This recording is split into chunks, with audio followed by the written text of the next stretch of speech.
अस्सलाम वालेकुम। तो ये है iron cake, not iron man, okay, it's iron cake. और ये पूरा का पूरा ना 2 किलो का है। इनफैक्ट 150-200 ग्राम ऊपर है, इतना चल जाता है। और इसके सारे इंग्रेडिएंट्स ना मैं आप लोगों को डिस्क्रिप्शन में और कमेंट में पिन कर दूंगी। और स्टेप बाय स्टेप हर एक चीज़ मैं बताते भी जाऊंगी, तो आप हर चीज़ को नोट डाउन कर लेना, देख लेना कि मैंने कैसे बनाया है। और मैंने इसकी सफ़ेदी और जर्दी को अलग किया है। और जो ये जर्दी है ना, इसी के अंदर मैंने सारे इंग्रेडिएंट्स इसके डाल दिए, जो जो हम यूज़ करते हैं ना। मैं आपको स्टेप बाय स्टेप हर चीज़ बताऊंगी, डोंट वरी, ओके। और चीज़ों को फॉलो ज़रूर करना, क्योंकि अगर आप फॉलो नहीं करोगे ना, तो देखो, मैं ऐसे ही केक बनाती हूँ और लोगों का भी कितना तरीका होता है स्पॉन्जेस बनाने का, लेकिन मेरा तो यही तरीका है। मैंने दूसरे तरीके अपना के देख लिए, वो सबके सब फेल हो जाते हैं। आपने सुना होगा ना सिग्नेचर स्टेप, तो ये मेरा सिग्नेचर स्पॉन्ज है। मैं चाहे चॉकलेट केक बनाऊँ या फिर वेनिला, मैं ऐसे ही बनाती हूँ। तो मैं इसमें माहिर हो गई हूँ और मैं एकदम परफेक्ट बना लेती हूँ। मैं इसी तरह से स्पॉन्ज बनाती हूँ, तो मैं इसी तरह से आप लोगों को बता रही हूँ। और ये दूध है ना, हमें मैदे की क्वालिटी के हिसाब से यूज़ करना पड़ता है, क्योंकि किसी-किसी में ना दूध कम लगेगा, किसी में ज़्यादा लगेगा। जैसे मैंने बता दिया कि मैंने इतना ग्राम यूज़ किया है, और आपने अगर केक बनाया स्पॉन्ज, तो आपका दूध हो सकता है कि कम यूज़ हो। तो इसका ये मतलब नहीं कि मैंने कम ज़्यादा बता दिया, मैंने भी सही बताया, लेकिन सामान की क्वालिटी के हिसाब से ना चीज़ें यूज़ करनी पड़ती है। स्पेशली दूध, हमने जो मिल्क यूज़ किया है ना इसके अंदर, उसकी बात कर रही हूँ, ओके। इस सबको मैंने मिक्स करके एक साइड में कर लिया। अब बारी आती है इसके व्हाइट पार्ट की, जो हमने जो अंडा यूज़ किया है ना, उसकी। अच्छा, मैं बताऊँ, इसको मैं बीट कर रही थी, बीट करते-करते याद आया कि मैंने तो नमक यूज़ किया ही नहीं, तो सोचा कि इसके अंदर ही नमक डाल देती हूँ। तो ये बीट कर रही थी, देखो ये फ्लफ़ी हो रहा था। लेकिन कभी भी आप अगर नमक डालते हो ना, तो फ्लफ़ी होने के बाद ही डालो। मैंने स्टार्टिंग में ही डाल दिया, उसके बाद ये फ्लफ़ी हुआ ही नहीं। इतना गुस्सा आया ना, मतलब मैं करीब 7 मिनट तक उसे बीट कर रही थी, वो फ्लफ़ी हुआ ही नहीं। फिर कैमरा मैंने गुस्से से बंद किया और सब कुछ ऐसे-ऐसे एक साथ सब मिक्स कर दिया। वैसे भी मिक्स करना था, लेकिन फ़र्क ये रहता है ना कि अगर हमारा जो अंडे की सफ़ेदी थी, वो अगर अच्छे से बीट हो जाता है ना, तो हमारा स्पॉन्ज ना सुपर सॉफ्ट होता है, बहुत ही ज़बरदस्त सा सॉफ्ट होता है। आप लोग ना ट्राई करके देखना, एक साथ अंडे को भी बीट करके स्पॉन्ज बना के देखो, और सफ़ेदी और ज़र्दी को अलग करके, उसे अलग-अलग बीट करके फिर आप स्पॉन्ज बना के देखो। आप लोगों को ना खुद ही फ़र्क समझ में आएगा। और इसके लिए ना मैंने ये 3 केक टिन यूज़ किया है। ये है 6 इंच, 5 इंच और ये है 3 इंच। ये 3 साइज़ मैंने यूज़ किया है इसके अंदर। और इस बार ना मैंने छुटकू में ना आधे से भी कम बैटर डाला है, क्योंकि हर बार मैं, आपने मेरी और वीडियोज़ देखी होगी, जब ये बेक होता है ना, तो ऊपर उड़ जाता है बहुत ज़्यादा, जिसकी वजह से मुझे लेयरिंग में कम करना पड़ता है, या तो स्पॉन्ज ही मुझे कम करना पड़ता है, कट करके निकालना पड़ता है। तो मैंने सोचा इस बार मैं बहुत ही कम करूँगी, और ऐसा ही हुआ।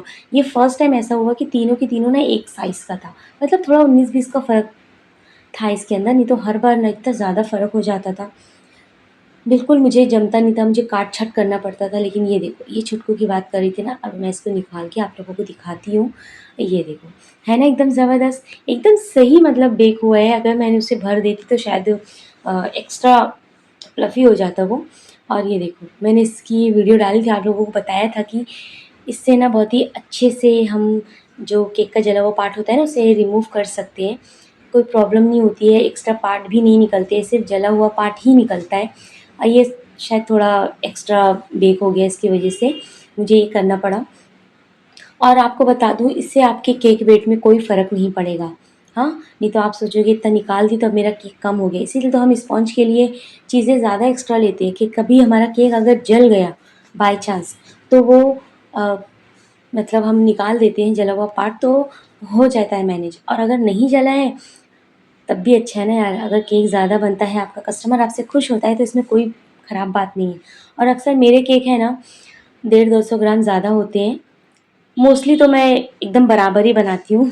मेरी कोशिश ये रहती है ना कि कम नहीं होना चाहिए, और बहुत होता है ना, तो 100-150 ग्राम ही ज़्यादा होता है मेरा केक, उससे ज़्यादा नहीं। हाँ, और मैंने हर चीज़ की रेसिपी आप लोगों को बता दी है, क्योंकि अगर आप सोचो कि चॉकलेट केक बनाना है और आप यही वाली रेसिपी यूज़ करो, तो आपका केक का वेट बहुत ज़्यादा हो जाएगा, क्योंकि हम उसमें चॉकलेट यूज़ करते हैं। हाँ, जैसे मैंने ये 2 किलो केक बनाया है, तो इसके लिए मैंने जो व्हिपिंग क्रीम यूज़ की है ना, तो जैसे मैं 1 किलो केक के लिए 350 ग्राम व्हिपिंग क्रीम यूज़ करती हूँ, तो ज़ाहिर-सी बात है 2 किलो केक के लिए मैं पूरा 700 ग्राम क्रीम यूज़ करूँगी। 700 ग्राम हुआ ना? हाँ 700 ग्राम मैंने इसमें पूरी क्रीम यूज़ की है। और यकीन मानो ये एकदम परफेक्ट मेजर है केक का, कि आधा किलो केक के लिए आप आधा किलो केक के लिए 250 ग्राम, 1 किलो केक के लिए 350 ग्राम व्हिपिंग क्रीम यूज़ करना एकदम परफेक्ट है। अगर आपको बहुत ज़्यादा क्रीम पसंद है तो आप 100 ग्राम या 50 ग्राम बढ़ा लो, अगर आप लोगों को एक्स्ट्रा फ्लावर्स वगैरह बनाने हैं, क्योंकि फ्लावर्स बनाने होते हैं तो वो एक्स्ट्रा लग ही जाता है। हाँ, तो इससे मैंने फटाफट से क्रम कोट किया, एक-एक करके मैंने तीनों के तीनों स्पॉन्जेस को ना क्रम कोट कर लिया। एक्चुअली वीडियो बड़ी हो जाती ना, इसके लिए सबको क्रम कोट कर पहले मैंने दिखाया फर्स्ट को, और फिर सेकंड और थर्ड को मैंने ऐवे दिखा दिया आप लोगों को। उसके बाद ये देखो सबसे बड़ा वाला जो 6 इंच का केक टिन में मैंने बेक किया था ना, 6 इंच के केक वाले को मैं कर रही हूँ फाइनल आइसिंग। और आपको बताऊँ, जब आप फाइनल आइसिंग करते हो, अगर आपको केक दूर भेजना है तो बहुत ही अच्छा व्हीप करना, हाँ, थोड़ा हार्ड व्हीप करना। ये भी मेरा केक ना थोड़ा दूर पे जाना था। तो मैंने इसे भी अच्छे से बीट किया था ताकि ज़्यादा सॉफ्ट ना हो, क्योंकि गर्मी है ना। एक्चुअली अभी तो रेनी सीज़न स्टार्ट हो गया है, लेकिन ये केक ना मैंने जब बनाया था ना तो बहुत ही ज़्यादा गर्मी थी। मतलब कुछ दिन पहले की बात है, बारिश अभी ज़्यादा हो रही है, इससे पहले मतलब 15-20 दिन पहले बारिश नहीं हो रही थी, तो गर्मी थी ना, तो क्रीम बहुत ज़्यादा ना मेल्ट हो जाती थी। तो गर्मी में अगर हमें केक बनाना हो ना दूर जाने के लिए, तो कोशिश करना कि बहुत ही अच्छे से अ, बीट करो, ताकि वो स्टेबलाइज़ जो होता है ना केक का, वो होना चाहिए। हाँ, अगर आप सेकंड लेयर लगा रहे हो ना, तो इसके लिए ना आपको केक बहुत ही सॉफ्ट लेना है, ताकि एकदम अच्छे से ये इसके ऊपर अप्लाई हो सके। क्योंकि अगर ये हार्ड होगा, जो ये रेड क्रीम है, अगर ये हार्ड होगी ना तो व्हाइट क्रीम को उखड़ा देगी। जैसे मैं इसको देख रहे हो ना, ये फ्लेक्सिबल स्क्रैपर से मैं इसे स्क्रैप कर रही हूँ, तो हमारी व्हाइट वाली क्रीम नहीं निकल रही है, क्योंकि वो हार्ड है और ये सॉफ्ट है। इसके लिए एकदम आसानी से, एकदम स्मूथली ना ये इसके ऊपर अप्लाई हो गई है। और ये मैंने बीच में डॉवल लगाई सपोर्ट के लिए, क्योंकि हम 3 टायर केक बना रहे हैं। और ये मैंने रेड स्प्रे यूज़ किया है, क्योंकि वो पिंक कलर था और मैं कितना डालती, वो ज़्यादा कलर खाना भी नहीं चाहिए, एक्चुअली वो कड़ू-कड़ू हो जाता है। इसके लिए मैंने ना ये स्प्रे कलर यूज़ किया, ताकि वो थोड़ा रेड वाला इफ़ेक्ट आ जाए। और ये मैं बीच वाली डॉवल जो डाल रही हूँ ना, ये लकड़ी वाली, इसको सिर्फ़ सेंटर को पता करने के लिए। हाँ, क्योंकि जब मैं वो बड़े वाले केक के ऊपर जब इसको रखूँ ना, तो सेंटर मुझे पता हो, नहीं तो मैं ढूँढने लगूँगी इधर-उधर, है ना? देखो उस पे मैंने 4 डॉवल्स लगाई है बड़े वाले में, इसमें मैंने 3 डॉवल्स लगाई है, इसमें 1 भी नहीं, क्योंकि हमें ऊपर वाले पे डॉवल की ज़रूरत नहीं पड़ती है। और हाँ, इसमें मैंने 4 लगाई है, छोटा है। अगर ये बड़ा केक होता ना 10 इंच का, तो शायद मैं इसे 5 या 6 लगाती, क्योंकि सारा वेट है ना नीचे वाले केक पे ही जाता है, तो आप लोगों को इसका ध्यान रखना है। हाँ, और ये देखो मैंने, हाँ, मैं नाइफ़ लेना भूल गई थी, फिर मैंने सोचा कि मैं कैसे नीचे रखूँगी, फिर मैंने नाइफ़ लिया और हाथ निकाला, फिर उसके बाद नाइफ़ को निकाला। पायलेट नाइफ़ है वो, हम स्मूथ करते हैं ना केक को उससे। और ये देखो, ये मैं बहुत ही आराम से उठा रही हूँ, क्योंकि ये एकदम छोटा, और सबको मैंने केक बोर्ड पे रखा है, हाँ।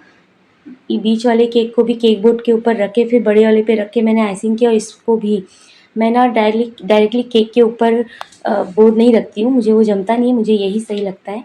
एक-एक करके ऐसे उठाते जाओ। और ये देखो, ये जो मैंने बीच में डॉवल डाली थी ना व्हाइट वाली, तो वो क्या थी ना कि ऊपर वाला जो है ना हमारा टेयर, वहाँ तक नहीं पहुँच रहा था, वो आधे से भी कम में ही वो अटक गया। तो इसके लिए मैंने लकड़ी की डॉवल लगाई, नहीं तो दूर जाना है केक, कहीं ऐसा ना हो कि लेके जाने के टाइम ना ये ऊपर वाली लेयर गिर जाए। हाँ, अब ये देखो, अब ये एकदम सेट हो गया एकदम अच्छे से। और 2 से 3 घंटा ना आपको अपने फ्रिज में रख कर बड़े केक को ना सेट करना पड़ेगा। नहीं तो जब तक केक सेट नहीं होगा ना, तो अगर दूर जाना है, जैसे 1 आध घंटा लगे, आधा घंटा लगे, 10 मिनट भी लगे, लेकिन वो जब बाहर की हवा लगती है ना गर्मी में स्पेशली, तो केक ना मेल्ट होने लगता है। तो इस बात का ध्यान रखना है आपको, केक एकदम अच्छे से अ, फ्रिज में रख के सेट करना है, कि वो सेट हो जाए, ताकि वो कुछ घंटे की गर्मी को बर्दाश्त कर सके और वो मेल्ट ना हो। और ये मैंने प्रिंट आउट निकलवाया था। अ, आपको ना बेकरी शॉप पे, केक मटेरियल शॉप पे ना ये मिलेगा, लेकिन हर एक चीज़ आपको नहीं मिलेगी। ये कस्टमाइज़ केक के लिए तो बिल्कुल भी वो चीज़ें आपको दुकान पे नहीं मिलेगी। तो आप मैंने ना इसे पिंटरेस्ट से निकाला, और पिंटरेस्ट से निकाल के मैंने इसे ना ज़ेरॉक्स की दुकान पे फ़ोटो, क्या बोलते हैं यार इसे, क्या बोल रहा था वो, फ़ोटो वाला जो रहता है ना अपना, वैसे टाइप का मैंने निकलवाया है ये प्रिंट आउट। और ये थोड़ा महंगा पड़ता है एक्चुअली, 50 रुपये का एक आता है और 3 पेजेस मैंने निकलवाए थे, तो 150 का तो सिर्फ ये प्रिंट आउट लगा हुआ है इसके ऊपर।